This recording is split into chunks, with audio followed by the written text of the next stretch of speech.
Je n'ai pas écouté Netanyahou. Et puis ça m'intéresse pas de l'écouter puisque je ne crois pas un mot de ce qu'il dit. Netanyahou, avant d'ouvrir sa bouche, ment déjà. Malik Bentala est venu sur le plateau de TPMP, mais en coulisses, son agent de l'époque, Sofiane Mejo, se serait fait tabasser dans la loge de l'artiste. Bienvenue sur Glace Polémique. Aujourd'hui, nouvelle vidéo actu dans laquelle on va parler de Barbara Lefebvre qui est de retour pour nous jouer un mauvais tour. On parlera également des révélations explosives de Mediapart sur Cyril Hanouna et aussi de Retailleau l'hypocrite. Mais pour commencer, parlons de Gaza. Les sacs mortuaires sont alignés à même le sol devant l'hôpital à ces victimes des bombardements de la nuit. Ce sont tous des enfants. Voici une petite fille. Nous avons été surpris à 2h, presque 2h30 du matin. Ma mère s'est réveillée comme d'habitude pour préparer son repas de l'eau pour le ramadan. Elle était prête à jeûner, mais pas à se battre. Il n'y a ni trêve, ni cessez-le-feu. Les snipers sont postés quotidiennement devant les habitants. Les frappes sont incessantes. Rien de ce qui avait été convenu n'a été respecté. En fin de nuit, des civils, hommes, femmes et enfants sont arrivés par dizaines dans les hôpitaux, dans un contexte de manque de moyens sanitaires. L'armée israélienne renvoie la responsabilité de ces bombardements à ses adversaires. Encore une fois et devant le monde entier, Netanyahou le corrompu tue des enfants et fait tout pour que cette pseudo-guerre continue. 1. Pour rendre la bande de Gaza inhabitable pendant des années. Et 2. Par la même occasion, il veut repousser le moment où il devra rendre des comptes. Le seul point positif dans tout ça, c'est que les familles des otages ne sont plus dupes. Elles ont bien compris que pour le pouvoir israélien, la vie de leurs proches en captivité n'était pas une priorité. Est-ce que vous comprenez ou pas la stratégie ce soir, à la fois de l'établissement militaire en Israël et de l'établissement politique à Gaza? Je n'ai pas écouté Netanyahou. Je passe mon temps à donner des interviews, je n'ai pas eu l'occasion de l'écouter. Et puis ça m'intéresse pas de l'écouter puisque je ne crois pas un mot de ce qu'il dit. Netanyahou, avant d'ouvrir sa bouche, ment déjà. Ce qu'il a fait cette nuit, et qu'on a entendu ce matin, c'est à nouveau un pas pour renforcer sa propre coalition et son pouvoir. Et sur le dos des otages, sur le compte d'Israël, il a déjà accueilli de nouveau le terroriste Ben Gvir dans son gouvernement. Netanyahou n'œuvre que pour son propre intérêt politique et personnel. Tout son intérêt, c'est de survivre comme Premier ministre. De son point de vue, Israël peut brûler en enfer. L'essentiel, c'est qu'il en reste le Premier ministre. Pourquoi ce discours n'est-il pas relayé en France? C'est quand même délirant que sur ce sujet-là, il y ait plus de liberté d'expression en Israël qu'en France. En tout cas, le pouvoir israélien ne peut plus contenir la colère de ses familles et ça commence à se voir. Ce ministre israélien d'extrême droite veut faire taire les familles d'otages détenues à Gaza. תגידי, למה את חושבת שמותר לכם כל הזמן לסתום פיות של אחרים? שמענו אתכם, החוצה, אנחנו ממשיכים, תודה רבה. תודה רבה. תפסיקו לחשוב שיש לכם זכות להשתלט על השיח ולא לתת לאחרים לחשוב אחרת מכם. Ces familles d'otages sont inquiètes du sort de leurs proches car le retour des derniers otages faisait partie de la phase 2 de l'accord de cessez-le-feu négocié avec le Hamas. Or, Netanyahou n'a pas respecté les conditions de la phase 1. C'est quand même une information assez importante, mais en France, pas un mot sur ça, on préfère parler de la pénurie d'œufs pendant le ramadan ou bien des femmes voilées dans le sport. Mais c'est pas qu'ils ne sont pas au courant, c'est qu'ils ne veulent pas relayer autre chose que la propagande sioniste. Justement, vous n'êtes peut-être pas au courant, mais en France, on préfère sauver des ânes israéliens que des enfants palestiniens, et c'est pas une blague. Des ânes de Gaza sont attendus en France dans les Pyrénées-Orientales. C'est l'association Toreil Ânes et compagnie qui se prépare à les accueillir début avril. Ils sont une vingtaine et ils proviennent du plus grand refuge pour animaux d'Israël, basé au nord de Tel Aviv, Starting Over Sanctuary. Une des bénévoles a expliqué aux Parisiens que depuis le début du conflit, 600 ânes ont été récupérés. Objectif, les envoyer en Europe car sinon ils crèveront de faim. Mais qu'en est-il des Palestiniens ? À titre de comparaison, seuls 21 enfants de Gaza ont été évacués vers la France pour urgence médicale sur les 50 promis par Emmanuel Macron en novembre 2023. L'histoire se souviendra de ça. Passons maintenant à l'hystérie française autour de l'Algérie parce que oui, quand il s'agit de pays arabes ou africains, la classe politico-médiatique française n'y va pas avec le dos de la cuillère. J'ai l'impression qu'ils sont tous personnellement en grief avec l'Algérie. Écoutez. Quoi, parce que le régime algérien, et je parle bien du régime algérien... Je hais le régime algérien. Ah oui, pourquoi? Moi, j'étais marqué par une autre affaire, qui était les mariages entre des femmes françaises et des Algériens qui repartaient avec les enfants dans leur pays. Très bien. Mais ces femmes qui étaient obligées de... Je sens que le sujet vous émeut personnellement. Ah, c'est un qui était obligé d'aller vivre dans des gourbilles à la sortie d'un village pour essayer d'apercevoir leurs enfants, une fois de temps en temps. Très bien. Franchement, bon, pardon de dire ça, mais ce gouvernement algérien, il a démérité depuis longtemps. Lui et ses prédécesseurs. Et je pense que cela fait longtemps que l'on aurait dû leur tenir tête. C'est quand même un ancien ministre, un peu de tenue. Tu ne peux pas vouloir engager la nation entière dans un conflit qui pourrait durer des années, juste parce qu'il t'est arrivé un fait divers personnellement. Mais ne pensez surtout pas que ça s'arrêtera à l'Algérie. Aujourd'hui c'est l'Algérie, mais demain ça sera le Maroc, le Sénégal, le Mali, les Comores, la Tunisie. Pour les identitaires d'extrême droite, tous ceux, français ou non, mais qui sont originaires de ces pays-là, en bref, les racisés, ont un problème culturel. Ce serait dans leur culture de tuer par exemple. Écoutez la mère de Romans-sur-Isère qui confirme les propos insultants qu'elle avait tenus contre les quartiers populaires. La première chose que je vais répondre, puisqu'on dit que je mets de l'huile sur le feu, je préfère être celle qui dit la vérité, c'est-à-dire qui traduit la réalité qui est celle de nos quartiers, je ne vais pas dire populaires, mais de nos quartiers communautaires sur l'ensemble du territoire national. Donc je ne regrette absolument pas les propos qui ont été les miens, notamment quand j'ai décrit ce qui s'était passé à Crépol et que j'ai décrit aussi la situation qui est celle de ces quartiers qui font l'objet, qui sont le résultat finalement d'une immigration continue. Et on ne peut que constater l'échec de l'intégration, l'échec de l'assimilation qui finalement aujourd'hui se retourne contre nous puisqu'on est sur des zones de non-droit avec des cultures qui sont différentes aussi, des règles qui sont différentes. C'est peut-être aussi ce qui explique que lorsqu'on va à une fête, eh bien, on est armé d'un couteau. Je dis bien armé d'un couteau. Il y a encore quelques années, il y avait seulement le Front National et quelques personnes qui tenaient ce genre de propos. Et en plus, ils étaient boycottés par les médias mainstream. Ils étaient très peu invités.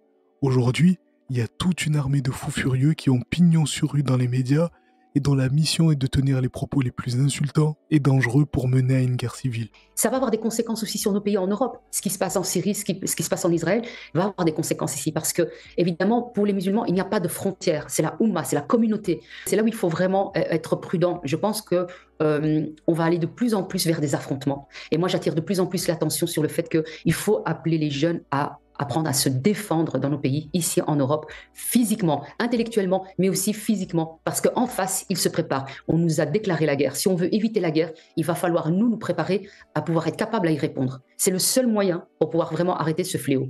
Elle dit texto que les Blancs devraient s'armer pour se défendre contre les Noirs et les Arabes, c'est délirant.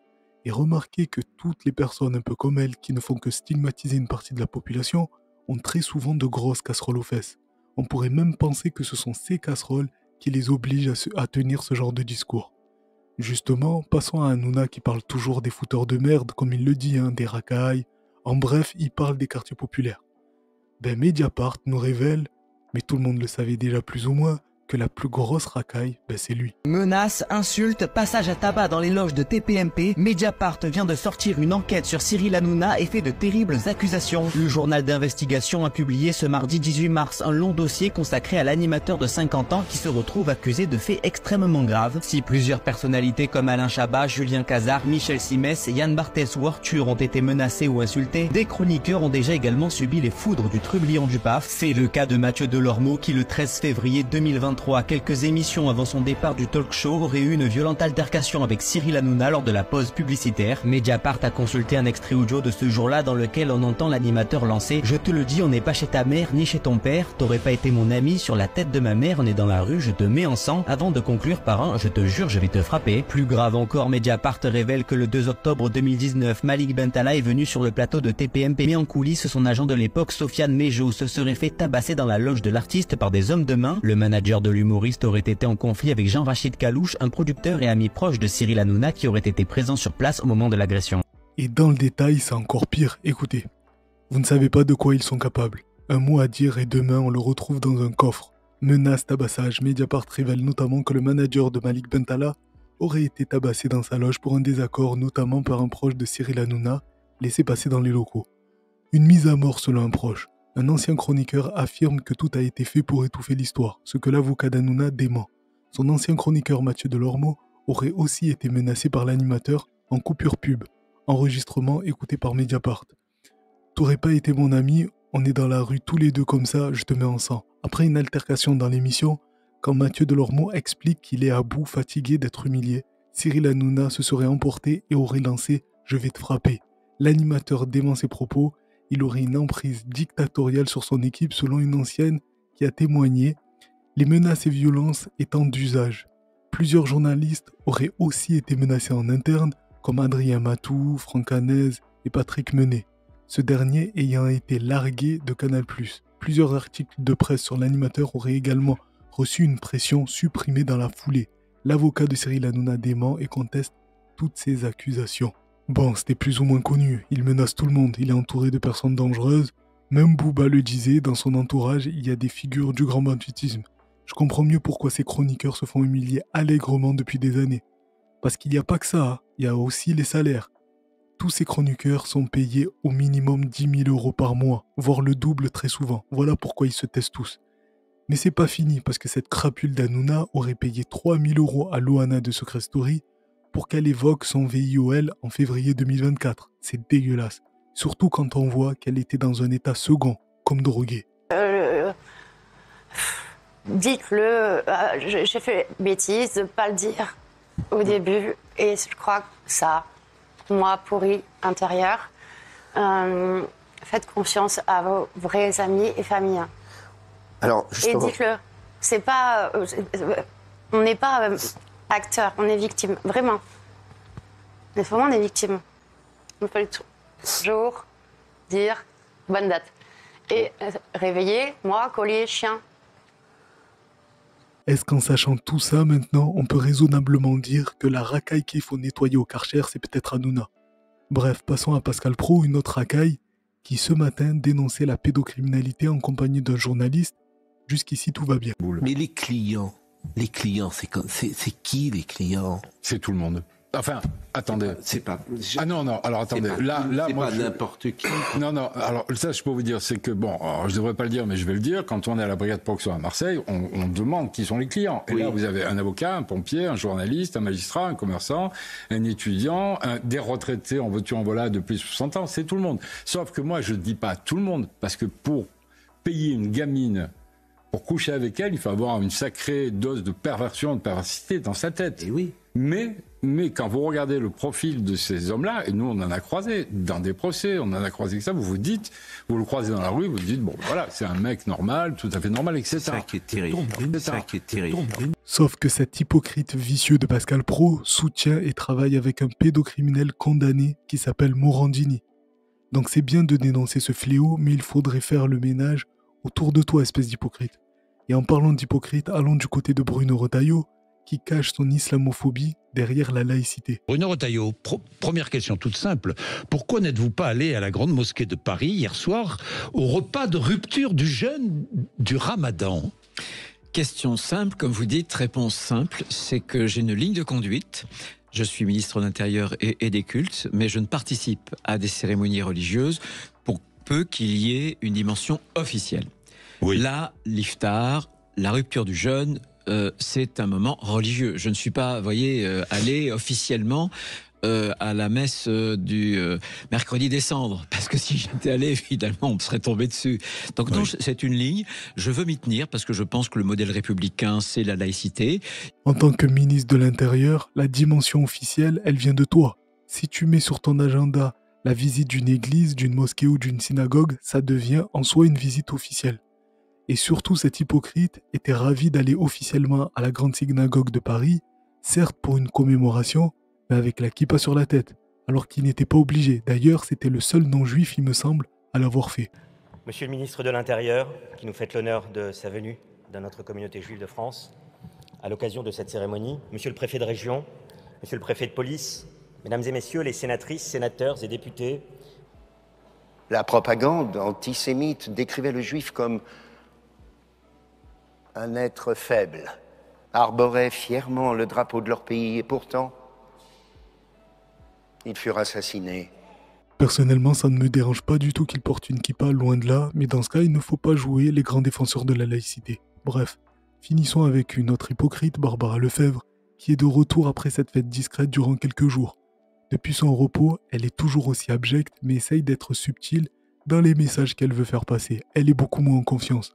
Donc cette fois, elle va profiter du fait que des supporters du PSG aient insulté le joueur de l'OM Adrien Rabiot et sa mère pour se venger. Elle veut se venger du tifo Free Palestine que ces mêmes supporters avaient brandi il y a quelques mois. Moi, je suis effarée, mais en même temps, je ne suis pas tellement effarée du niveau des supporters du PSG. On avait vu les tifos à d'autres occasions. Donc effectivement, elle a raison, hein, ils n'ont pas caché ça dans leurs pantalons. Ils en ont même parfois déployé des plus grandes encore. Donc tout ça se fait avec l'accord, bien sûr, de la direction du PSG.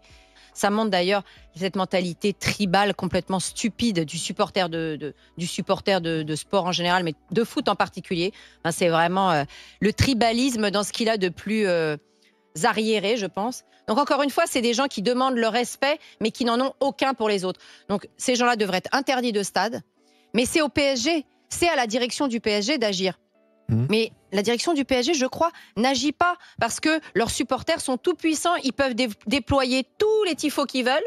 Ils peuvent insulter la terre entière s'ils veulent. C'est leurs petits chéris de supporters qui ont un demi-cerveau. Donc voilà, moi je les trouve affligeants et j'espère que Madame Rabiot va porter plainte et que ça ira très haut. Alors ce n'est pas un secret, je suis un fervent supporter de l'Olympique de Marseille et les insultes envers Rabiot étaient abjectes. Mais c'est exagéré d'en faire une affaire d'État. Une plainte va être déposée, basta. Mais en fait, Barbara, elle s'en fiche de Rabiot et de sa mère. Elle ne digère toujours pas le tifo Free Palestine, qui avait fait beaucoup de bruit, c'est tout. Et surtout, elle parle de tribalisme. Alors je veux bien que tout le monde en parle, mais pas elle, surtout pas elle, parce qu'on te voit sur i24 News, et tout ton discours là-bas est un discours tribaliste. Pourquoi, d'après vous, est-ce qu'il y aurait une volonté à travers ce terme, Cisjordanie, de remettre en cause la légitimité du droit d'Israël sur ce territoire ancestral ?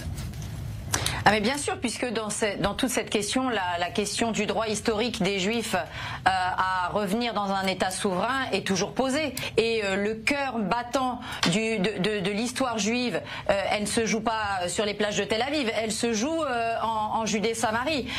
C'est toute l'histoire du peuple juif, c'est la Judée, c'est la Samarie, c'est Shomron, c'est Jérusalem.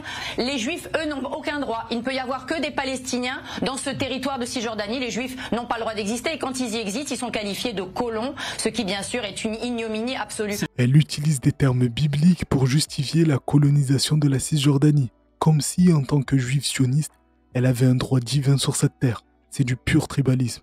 Et on ne parle pas de polémique entre supporters là, on parle de colonisation et de génocide, bref. C'était quand même elle qui avait dit qu'il faut vider la bande de Gaza, donc c'est pas très étonnant. Voilà, dites-moi ce que vous en pensez en commentaire. N'hésitez pas à vous abonner, mettre un pouce et partager. Moi, je vous donne rendez-vous à la prochaine vidéo. En attendant, prenez soin de vous, c'est important. Respirez un bon coup. Merci d'avoir regardé la vidéo jusqu'au bout. Dans tous les cas, on est ensemble. Ciao.